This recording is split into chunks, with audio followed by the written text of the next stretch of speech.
The youngsters. The young studs that are shining so far. Jackson Chirino, 2 home runs yesterday. I mean, you kidding me? Jackson Merrill, your guy. Ballin's probably going to win Rookie of the Year. Should win Rookie of the Year. But Paul Skeens, Jackson Chirino. There's a lot going on here. Paul Skeens has had a monster year. It was historic.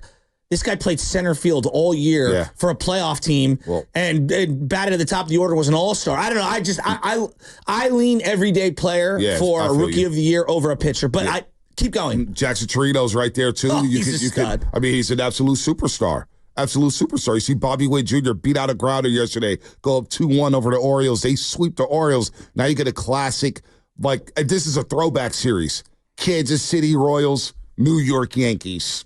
Reggie Jackson, Thurman Munson against those tough Royals teams back in the late 70s, early 80s. That's a throwback series. Yeah, you better not put too much pine tar on your bat. No, don't do that. You get Padres, Dodgers. Oh. And the Dodgers this is not a team you want to play. So we're all Padre fans, right? Well, I'm just a fan of the game at this point. I just want to see good baseball. I just want to see good baseball. My favorite team is the San Francisco Giants. My second favorite team is whoever the hell is going up against the Dodgers. Yeah, Dodgers will lose at some point. Let's go, Padres. I'm not going to lie. I kind of want to see Aaron Judge win one. I kind of want to see that. I think he deserves one. He's a champion at heart. But also, how about the Detroit Tigers? Maybe ending the Houston Astros' reign in the American League. What a performance from those young bucks. You know, I did a deep dive on exactly what happened because our guy Scott Harris went over there and everybody's like, well, he didn't really do a whole lot. A lot of the infrastructure was already in place. But you know what he did do? Traded away a bunch of guys that were old and then just said, I'm rolling with the young guys. Mm-hmm. Mark Canha. And then Javi Baez got hurt, and that's a big deal. They took off once Javi Baez got hurt, and then their pitching has been outstanding. They basically, for the most part of the final 3 months of the season, played 2 27 or older guys, and the rest were under 25. And look at them. Proof is in the pudding. I mean, they got a very Giantsy feel to them. No, the late inning rally there in Houston, they just really shocked that crowd as the Astros brought in Ryan Presley, their closer. I think he's done. He might be done. The Astros may be done as we know them. But Jackson Chirino becoming the second youngest player to homer twice in a postseason game behind 19-year-old Andrew Jones back in 1996 when he did it against the Yankees. Who was in the crowd yesterday sipping a beer. I don't know if you saw that. Yeah, no, I love Andrew Jones. He was there, front row, sipping on a little something. I love Andrew Jones, man. So this is interesting because the Astros and the Braves were, and I would put Baltimore in this category as well. They weren't right all. I mean, I know the Astros went on a run toward the second half. Baltimore was terrible in the second half by their metrics. Yep. Okay, and then I look at the Atlanta Braves, they were on duct tape. I mean, they were hanging out for dear life. Albies isn't even hitting from the left side, and you can't pitch your big lefty who was almost a 20-game winner. I mean, Max Fried and Strider, they dealt with injuries, and you know what? To the Braves' credit, I'm going to give them a pass. Because for them to even make the postseason, despite all those injuries, I agree. A down year from Matt Olson. Totally. After he had over 50 jacks season ago, Sean Murphy was in and out the lineup. They will be back once they get healthy. They still have a really good infrastructure. Chris Sale couldn't even pitch in the playoffs. He got hurt again. So they were done. But now you get Padres, Dodgers. Oh, let's go. Guardians, Tigers. And the Guardians, Stephen Vogt, the guy I wanted to manage the Giants. I'm very intrigued to see what the Guardians do because they could give a lot of these teams a run for their money. They got bullpen. They got the best closer in the game. They got Jose Ramirez. There's nothing like baseball playoffs. It was in San Diego yesterday, hanging out for dear life. Well, one thing that you brought up to start the show is the young players being able to play every day and play through the mistakes is really what's showcasing itself right now. And I'm thinking about Bryce Eldridge for next year. And I know exactly what I want the Giants to do, Bonte. I don't want him to start in AAA. Just play him. He's going to play. I'm going to have a DH and a first base spot next year, right? He's going to be in one of those spots all year. And what I would do, I would not bring in a Pete Alonso. I'd go get Paul Goldschmidt, and I'd say, Paul, you're an older player. I want you to teach this young man how to play the game. The days that you're DHing, he's at first. The days you're at first base, he's DHing, and I want you two to work together. That's what I would do. Now, you may have some money. The Giants, that is. I'm not opposed to Pete Alonso. Because, look, I understand the veteran. You want a veteran to teach him how to game. Yeah, I want you an want to teach him older to guy. play. But I don't want an older guy who's declining. Paul Goldschmidt just turned 37 years old. Oh, that's why I'm getting him, because I know that at some point you have to turn the page. And I think when you get in Alonso, it's a 7 or 8 year deal, which I don't want, and B, I want someone who's ready to transition and teach this man how to be everyday professional. I feel you on that. I feel you on that. But I look at the production as well. I don't want automatic outs. I don't want an older team. I want some thump. Now, you have a lot of momentum right now with Giants fans hiring Buster Posey as the president of baseball operations. You want to know how you keep Giants fans engaged and keep them locked in and keep them energized? You go get a Pete Alonso. You get a Pete Alonso, because that also puts butts in the seats. Giants fans knows I'm going to get 40 home runs for this guy. So I can interchange these dudes at first base. One DH is what plays first. One DH is what plays first. I have no problem with that. Give him a 5-year deal if you can. But that's why I want Pete Alonso, because all of a sudden you get instant credibility and you get instant thump in the middle of the lineup. Now, he may not leave New York City. It depends how the season ends today. Does their season end today against Milwaukee? We'll see about that. I don't know. But I hear you on the Paul Goldschmidt. It makes a lot of sense. But that's why I have Matt Chapman. No, that's true. That's why I have Matt Chapman. But would you agree right-handed power is still something that they could use more of?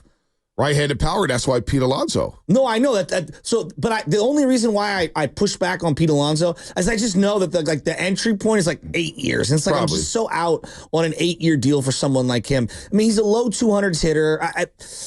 I understand what he does to a lineup, and he is an unbelievable thumper bat. There's no doubt. I just don't want to put any blockage in the way of Eldridge long term. And I don't think he does. I don't think he would. I think you can make this work with him. But look, this guy last 4 years, 37 home runs, 40 home runs, 46 home runs, 34 home runs this year. And actually a down year, but he batted 240, 217 the season prior, 271, 262 lifetime, 250 hitter. It's going to cost a lot of money. I think we're on the same page in terms of, and I wonder what happened with Goldschmidt in St. Louis, because I thought it was going to be a great fit. He's old. He got long.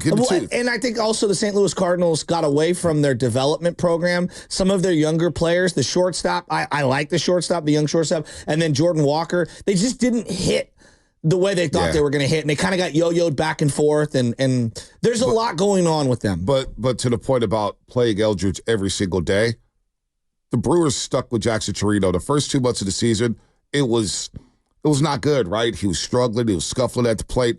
Then he became one of the best hitters in baseball by just playing him. Same thing happened with Gunnar Henderson, not this past season, but the season prior. He was struggling. They stuck with him, and boom, next thing you know, he's taking off, and he's flying, and he's hitting home runs all over the place, and he's stealing bags all over the place. I look at Riley Green and Spencer Torkelson with the Detroit Tigers. Torkelson from Petaluma. Look, he's not scalding the baseball, but they're sticking with the guy. They're sticking with the playing him. Now, he went back down to the minors this year. They brought him back up, and he's playing well. Stick with the youngster. So that's the thing about Buster Posey is, and out of that presser, is it feels like they're going to stick to a plan. If that plan is, hey, Eldridge, you're going to play from day one, don't think about Sacramento. You're not getting on Amtrak going back to Sacramento. Instead, you're going to get an Uber and go back to your condo out here in downtown San Francisco. That's what's going to happen, even if you do struggle. So these youngsters, man, in the playoffs are balling right now. Jackson Merrill, the Padres, with all that talent, with all that pressure, with all those expectations, they're going to play every single day. And it's benefited them. But he had the big hit yesterday. So there's other guys available. I've done you're going to call me sick. There's going to be a Japanese pitcher, Bonte, that you're going to hear about. I heard about him already. You're ready to. Trust me, I've been behind the scenes. Sasaki, and I'm telling you, looking at behind the scenes. Everyone's going to be on him, and I don't know. I want to see, we talked about this with Yamamoto. Yeah. I'm not giving $200-300 million sight unseen to somebody I've never seen pitch in the bigs. I'm good off that. But here, let me throw another name at you. As Yamamoto, what did he do this year? He got hurt for a long, long time, and we still don't know who he quite is. We see this ever since Hideo Nomo. They come in, they have a great season, Spadoni, and then they fall off.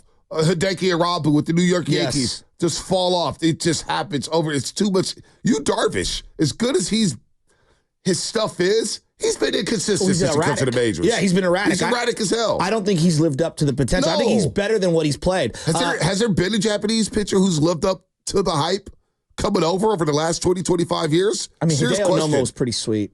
But he kind of felt I know, but he had his moments. Honestly, it probably is Yu Darvish, given his longevity and how long he's been a consistent starter. Like I know, like Kente when he came out, Kenta Maeda maybe, but even he gets shelled. Like Darvish has been pretty consistently what about Ryu, the sub-4 ERA guy. Ryu hasn't been bad. Ryu. Yeah, he's also Korean. He hasn't been bad. Is he Korean? My bad. He's had some years. Like Nobo's first 2 years, 2.54 ERA, did 3.19.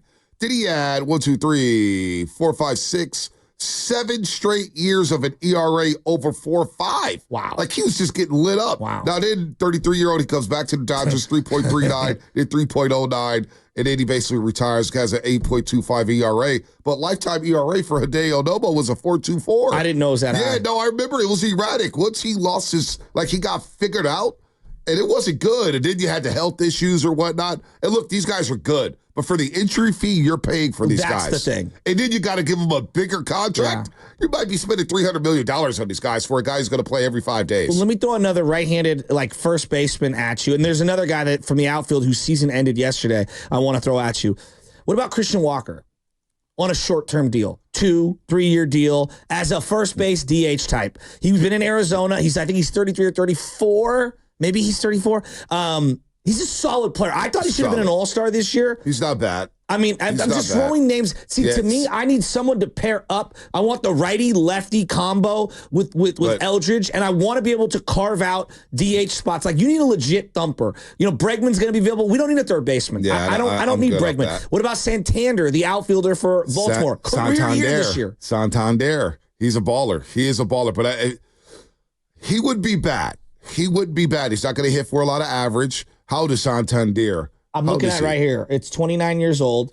See, because I want to go on the younger side. I don't want to mess with anybody who's 30 plus. It's hard. You know what I'm saying? Agency. I know it's hard. 30 years old, I'll do that. I know. The Goldschmidt one, I would have been on board with Goldschmidt, but he's 37. I watched some Goldschmidt at bats. I'm like, dude, he's just insane. He was cooked the first few months. He was really bad. I mean, it's again, but I'm just thinking how Posey would think, and I know him. Like, there is value in bringing in an older guy like that to this situation for a variety of reasons. So you got a free agent who I think the Giants have circled as one of their shortstop. Ha-Seong Kim, who's playing in San Diego right now. You're going to watch him throughout the playoffs. The other guy's Willie Adames for the Brewers. I think he's a free agent, and that's another shortstop who had a monster year this year who could be available. I'm not giving any of these guys 7-8 year deals, but I wouldn't either. Could these be stopgaps at shortstop up the middle? Corbin Burns, whose season ended yesterday, is going to be a free agent. Well, I know you love Corbin Burns. He's a lot of innings. I love him. I think he'd be great in our rotation. I've loved Corbin Burns for a long time, so if Blake Snell doesn't want to start, if he doesn't want to stay here, then I go Corbin Burns. Now, to your point about the veteran of the lineup, that's why I paid Matt Chapman. Okay.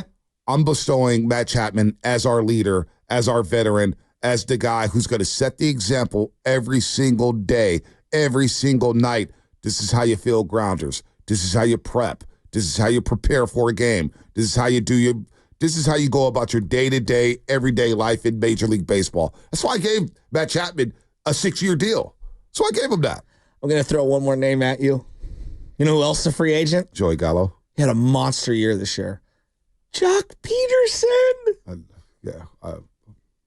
Hard pass. And we got a Pasoy problem in the clubhouse. He's a Posey guy. Yeah, jeez. I mean, come on. Max Scherzer's out there. Verlander's out there. I mean, you got a bunch of the old guard pitchers. Clayton Kershaw, I believe, is going to be a free agent as well. I don't know what they're going to do with Robbie Ray. I'm just watching these playoffs, and I'm saying, hey, look, there are 2 shortstops that I think the Giants are going to be looking at.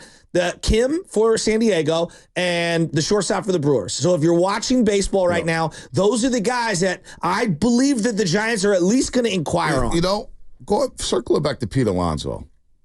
30 years old. What if you give him a 6 or 7 year deal? And there's some opt-outs somewhere in the middle of that deal. I mean, I'm in on that. It's just because I'm looking at it like this too. Greg Johnson is going to be knocking on the door, and Larry Barrow's going to be knocking on the door. Bryce Eldridge he's going to create a buzz here in the area. He will be your first base. I'm calling it now. Okay. Opening day, he's going to be on this roster. And I'm okay with that. He should be. I don't think that's a debate.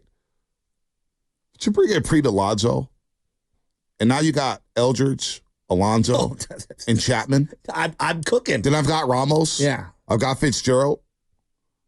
We'll see about Jung-Hoo Lee. What's he doing? What's going on with him?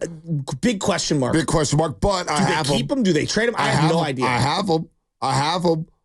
I'm not mad at I would go all in on a guy like that. What? It's funny because you're kind of buying. You're selling me on it. He plays his ass off, Pete Alonso. I know what he is. Yeah. He's going to strike out a ton. He's going to drive us crazy. But he's got a specific cast. His type is, I am going to be a thumper in the middle of the line. Right. I get your point. You know what I'm saying? And he's a threat. A pitcher's going to look in the on-deck circle saying, boy, if I don't get this guy out, I got to face Pete with guys on base. And he's going to prepare.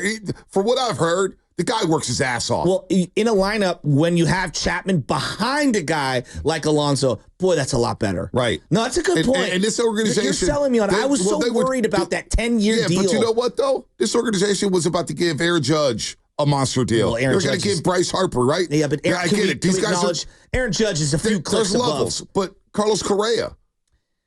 He's going to get 13 years. Yeah, we were desperate. I know. I think we're still a little desperate, to be honest with you. Just because we have Posey doesn't mean we're not desperate. Well, and you could sell Alonso as a character moving forward. The polar bear, I can already see the marketing. Larry Bear, the hats are there. Yeah, and just the home run thing and him in the home run derby every year. The more and more you talk me into it, I'm being swayed. Kim, Adames. I mean, those guys aren't going to sell tickets. Yeah, that's good. But those are guys that catch the ball. Exactly. So that's why I like them. What about Tim Anderson? You guys want him? Tim Anderson is a fringe baseball player in the bigs.